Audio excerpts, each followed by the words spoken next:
শিক্ষার্থীবৃন্দ কেমন আছো? একাদশ শ্রেণীর ছাত্রছাত্রীরা, নাসিরাবাদ কলেজ ময়মনসিংহের পক্ষ থেকে জীববিজ্ঞান অনলাইন ক্লাসে তোমাদের সবাইকে স্বাগতম। উপস্থাপনায় আমি তানজিলা আরিফিন পলি, প্রভাষক জীববিজ্ঞান, নাসিরাবাদ কলেজ ময়মনসিংহ।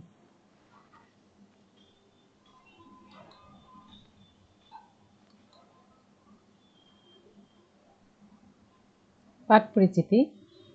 আজকে আমি তোমাদের পড়াবো জীববিজ্ঞান প্রথম পত্রের কোষ ও এর গঠন অধ্যায়। এটি প্রথম অধ্যায়। বিষয়বস্তু হচ্ছে পরিচিতি, কোষের পরিচিতি, এর সংজ্ঞা, একক, প্রকারভেদ, বৈশিষ্ট্য, জীবকোষের গঠন।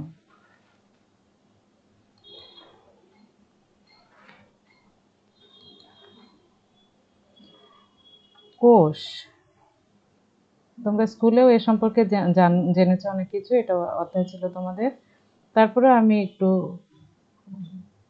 স্মরণ করিয়ে দিচ্ছি। কোষ এর নামকরণ করেন রবার্ট হুক 1665 সালে। আবিষ্কারক জীবিত কোষের অ্যান্টনি ভন লেeuwenhoek 1674 সালে।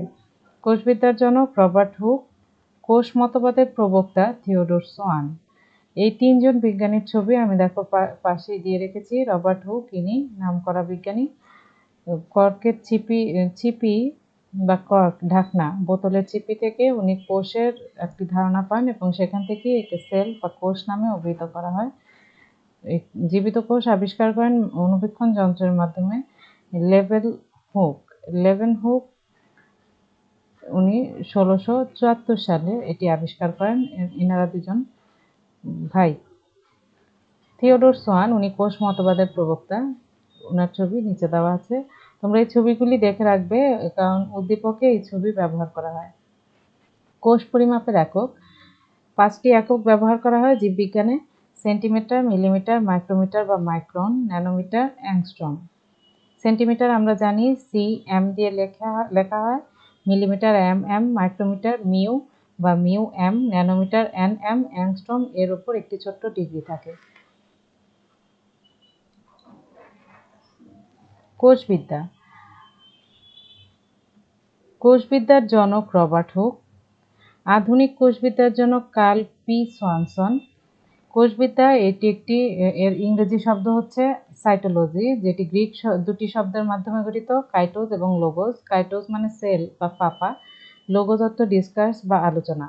সংজ্ঞা: জীববিজ্ঞানের যে শাখায় কোষ সম্পর্কে আলোচনা করা হয় এবং কোষের প্রকার, অঙ্গাণুর ভৌত ও রাসায়নিক গঠন, বিভাজন, বিকাশ, জৈবিক কার্যাবলী, বৃদ্ধি ইত্যাদি সম্পর্কে আলোচনা করা হয়, তাকে কোষবিদ্যা বলে। তবে কোষ সম্পর্কে যাবতীয় বিষয় আলোচনা, পর্যালোচনা এবং গবেষণা করা হবে যে শাখায়, তাকেই কোষবিদ্যা বা সাইটোলজি বলে। কোষের আকার, বিভিন্ন আকৃতির কোষ হয়। জীবকোষের আকার কি কি আকৃতির হয় দেখো: গোলাকার, ডিম্বাকার, বর্গাকার, বহুভুজাকার, স্তম্ভাকার, চাপা, আয়তাকার, নলাকার, মাকো আকৃতি প্রভৃতি। আরো অনেক আকৃতি আছে। এখানে আমি কিছু আকৃতি দেখিয়েছি তোমাদের ছবির মাধ্যমে। দেখো, এটি একটি ডিম্বাকার, ওভাল শেপ, এটি ডিম্বাকার।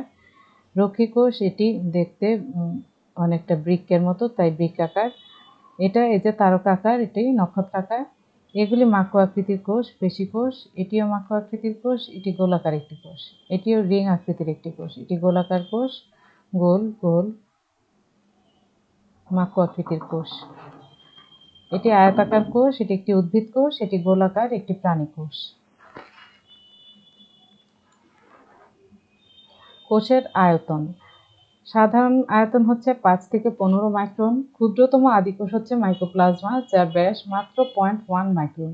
সবচেয়ে বড় প্রাণীকোষ হচ্ছে উটপাখির ডিম, যেটি 17 × 10⁻⁵ বড় হয়ে থাকে। সবচেয়ে বড় উদ্ভিদ কোষ হচ্ছে এসিটাবুলারিয়া নামক এক ধরনের শৈবাল। এই এসিটাবুলারিয়া এর বৈজ্ঞানিক নাম, শৈবালের আলাদা কোনো বাংলা নাম নেই। দীর্ঘতম প্রাণীকোষ হচ্ছে স্নায়ুকোষ, 1.37 মিটার দৈর্ঘ্য হয়ে থাকে, লম্বা হয়ে থাকে, দীর্ঘতম এই কারণেই স্নায়ুকোষ। দীর্ঘতম উদ্ভিদ কোষ হচ্ছে র্যামি নামক গাছের বাকলের একটি তন্তু, যা 55 সেন্টিমিটার লম্বা হয়ে থাকে। এই অংশটি এমসিকিউ এর জন্য খুবই গুরুত্বপূর্ণ। বিভিন্ন কোষের আয়তন, সবচেয়ে ক্ষুদ্র আকৃতির, সবচেয়ে বড় আকৃতির, সবচেয়ে দীর্ঘ আকৃতির, উদ্ভিদ এবং প্রাণী কোষ।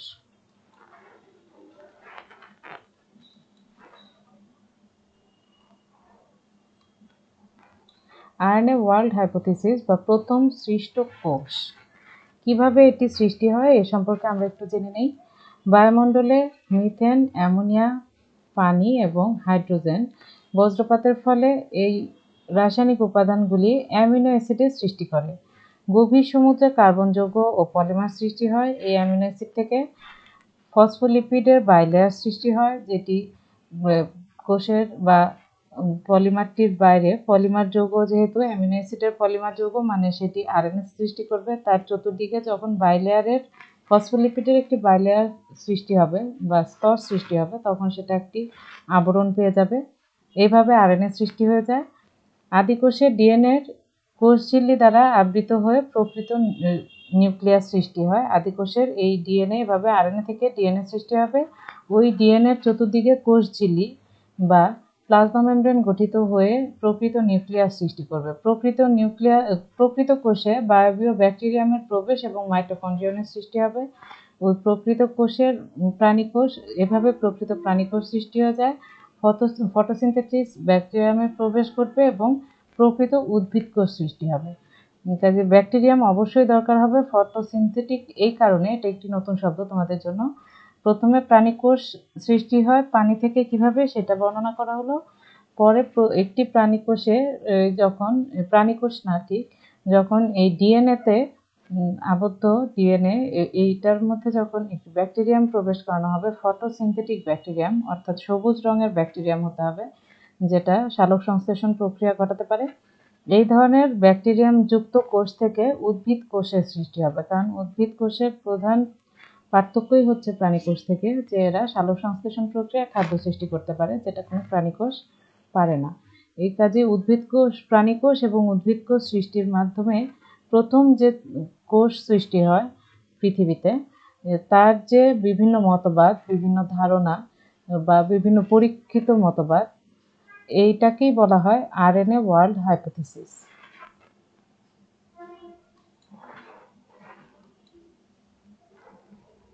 কোষের সংজ্ঞা। কোষ হলো জীবদেহের গাঠনিক ও কার্যিক একক, এটা আমরা স্কুল থেকে পড়ে আসছি। এখন যেটা যোগ করতে হবে, যা নির্দিষ্ট প্রোটোপ্লাজম দ্বারা আবৃত, পূর্বতন কোষ থেকে সৃষ্ট, বৈষম্যভেদ্য ঝিল্লি দ্বারা আবৃত, স্বনির্ভর এবং আত্মপ্রজননশীল। কাজে কোষ হলো জীবদেহের গাঠনিক ও কার্যিক একক, এটা আমরা আগে থেকেই জানি। দেহকে গঠন করবে এবং দেহের বিভিন্ন কাজ সম্পাদন করবে, যা নির্দিষ্ট পরিমাণ প্রোটোপ্লাজম দ্বারা গঠিত, অর্থাৎ সাইটোপ্লাজম এবং নিউক্লিওপ্লাজম মিলে। এই যে দেখো, নির্দিষ্ট পরিমাণ প্রোটোপ্লাজম, একটা নির্দিষ্ট আকার পর্যন্তই কিন্তু একটি কোষ বাড়তে পারে, এরপর আর বাড়তে পারে না। পূর্বতন কোষ থেকে সৃষ্ট, এটা এই যে সেল ডিভিশনে আমি একটু দেখানোর চেষ্টা করেছি। এটা দেখো, এই কোষটা ডিএনএ রেপ্লিকেশন, এটা যেহেতু সেল ডিভিশন, এটা একটা থেকে দুইটা কোষের সৃষ্টি হয়েছে। এই দুইটা কোষ, এই যে দুইটা কোষ কিন্তু আগের কোষ থেকেই সৃষ্টি হয়েছে, এইটাই বোঝাতে চেয়েছি। পূর্বতন কোষ থেকে সৃষ্ট, বৈষম্যভেদ্য ঝিল্লি দ্বারা আবৃত। এই যে বাইরের যে আবরণটি দেখছো, এই আবরণটি হচ্ছে বৈষম্যভেদ্য এই কারণে যে নির্দিষ্ট রাসায়নিক উপাদান এর ভেতর থেকে বেরোতে পারে, আবার নির্দিষ্ট রাসায়নিক উপাদান ভেতরে ঢুকতে পারে। স্বনির্ভর কোষের, একটি কোষের ভেতরে এমন সকল কোষীয় অঙ্গাণু একত্রে এই কোষটিকে সজীব রাখে তাদের কার্যক্রমের মাধ্যমে, কাজে কোষটি স্বনির্ভর হয়। এবং আত্মপ্রজননশীল এই কারণে বলা হয়েছে যে এই কোষটি পরবর্তীতে আরও দুটি কোষ সৃষ্টি করতে পারবে, যে কারণে এদেরকে আত্মপ্রজননশীল কোষও বলা হয়ে থাকে কোষকে। কাজে কোষের সংজ্ঞায় এই বৈশিষ্ট্যগুলি অবশ্যই থাকতে হবে। এখন জেনে নেই কোষের প্রকারভেদ। শারীরবৃত্তীয় কাজের ভিত্তিতে কোষ দুই প্রকার, দেহকোষ এবং জননকোষ। দেহকোষ হচ্ছে সোমাটিক সেল, যা 2n সংখ্যক ক্রোমোজোম বহন করে। জননকোষ হচ্ছে রিপ্রোডাক্টিভ সেল বা গ্যামেট, এরা n সংখ্যক বা এক সেট ক্রোমোজোম বহন করে। দেহকোষ 2 সেট ক্রোমোজোম বহন করে, জননকোষ 1 সেট ক্রোমোজোম বহন করে। এখানে বিভিন্ন আকৃতির সোমাটিক সেল দেখানো হয়েছে। আর একটি জননকোষ, ডিম্বাণু এবং শুক্রাণু। আর এইগুলি বিভিন্ন ধরনের দেহকোষ, যেটি বিভিন্ন অঙ্গ গঠনে এবং তার কার্য সম্পাদনে সহায়তা করে থাকে।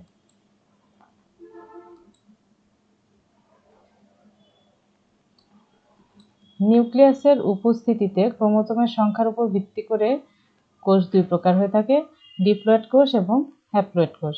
ডিপ্লয়েড কোষ যেটি 2 সেট ক্রোমোজোম বহন করবে তাদেরকে ডিপ্লয়েড কোষ বলে, এবং যে কোষগুলি 1 সেট ক্রোমোজোম বহন করবে তাদেরকে হ্যাপ্লয়েড কোষ বলে।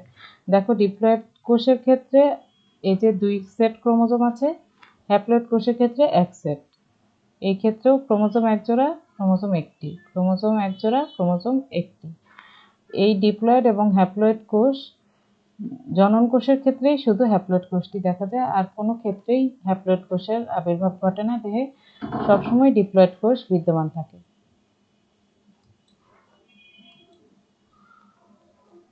নিউক্লিয়াসের গঠনের উপর ভিত্তি করে কোষ 2 প্রকার, আদি কোষ এবং প্রকৃত কোষ।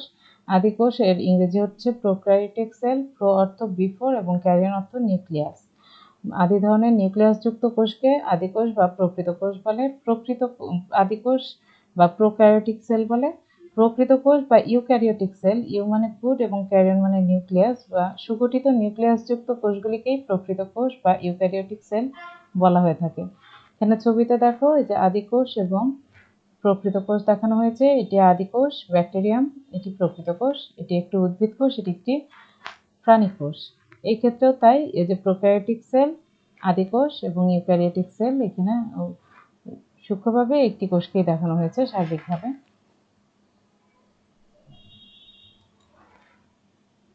কোষের বৈশিষ্ট্য।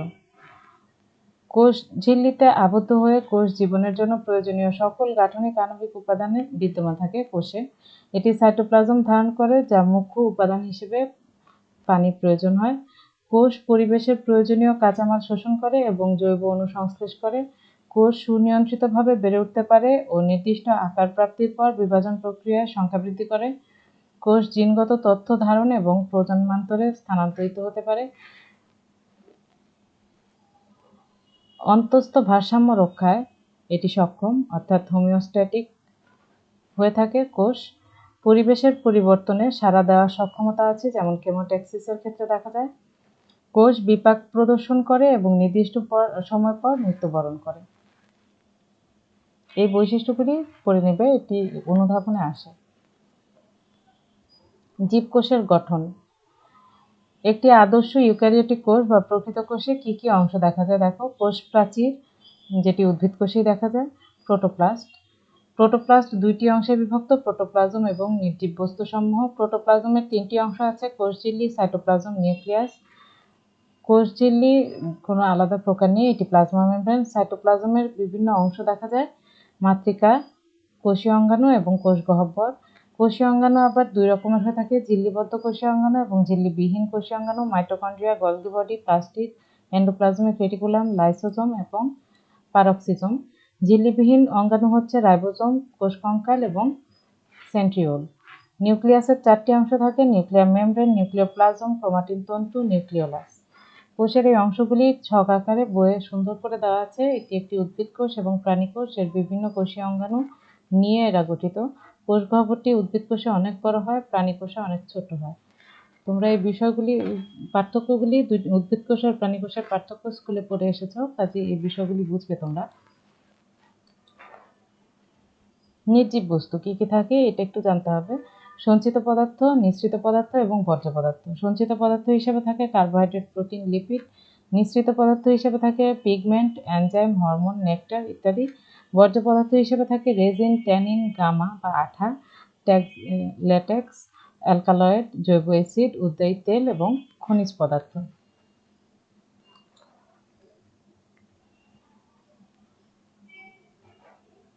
জীবকোষের গঠনের ক্ষেত্রে দেখো বিভিন্ন আকৃতির কোষ এখানে আমি দেখিয়েছি তোমাদের। গঠনটার বিভিন্ন অংশ ছকের মাঝে আমরা দেখে নিয়েছি। এটা তোমাদের মূল্যায়ন থাকবে। এই সমগ্র আলোচনায় এই প্রশ্নের উত্তরগুলি তোমরা দিতে পারো কিনা তোমরা দেখবে নিজেরাই। জীবন্ত কোষ কে আবিষ্কার করেন? কোষ কাকে বলে? সবচেয়ে বড় প্রাণী কোষ কোনটি? কোষ পরিমাপের ক্ষুদ্রতম একক কোনটি? নিউক্লিয়াসের গঠনের ভিত্তিতে কোষ কত প্রকার? ডিপ্লয়েড ও হ্যাপ্লয়েড কোষ কাকে বলে? কোষের নির্জীব বস্তুগুলোর নাম বলো। এই নিচের এই 2টি ছবিও থাকবে মূল্যায়নের জন্য। কোষের এই যে অংশগুলি 1, 2, 3, 4 করে দেওয়া আছে, এগুলির নাম কি তোমরা এগুলি বলবে। এছাড়াও এখানে 2টি সেল ডিভিশন দেওয়া আছে, এটা কোন কোষে এই ধরনের সেল ডিভিশন দেখা যায়। এই নামগুলিও তোমরা নিজেরাই নিজেকে মূল্যায়ন করবে, যেহেতু আমি ক্লাসে নেই, নয়তো আমি তোমাদের সরাসরি জিজ্ঞেস করতে পারতাম। জেনে নিই বাড়ির কাজ কি কি পড়ে নিবে এই চ্যাপ্টার থেকে, এই আলোচনাটুক থেকে। বিভিন্ন আকার ও আয়তনের কোষের উদাহরণ দাও, কোষের সংজ্ঞা ও বৈশিষ্ট্য লিখো, কোষ কত প্রকার ও কি কি, আর্নে ওয়ার্ল্ড হাইপোথিসিস বলতে কি বোঝো, কোষ কে আবিষ্কার করেন, কোষ মতবাদের প্রবক্তা কে, কোষ পরিমাপের এককগুলো কি কি, জীবন্ত কোষ কে আবিষ্কার করেন, সবচেয়ে বড় প্রাণী কোষ কোনটি, কোষ পরিমাপের ক্ষুদ্রতম একক কোনটি, ডিপ্লয়েড ও হ্যাপ্লয়েড কোষ কাকে বলে। সবাইকে অসংখ্য অসংখ্য ধন্যবাদ এই আলোচনাটি শোনার জন্য। পরবর্তী আলোচনার জন্য আমন্ত্রণ জানাচ্ছি। আশা করি সবাই সুস্থ থাকবে, ভালো থাকবে। সবাইকে আজকের মতো আল্লাহ হাফেজ।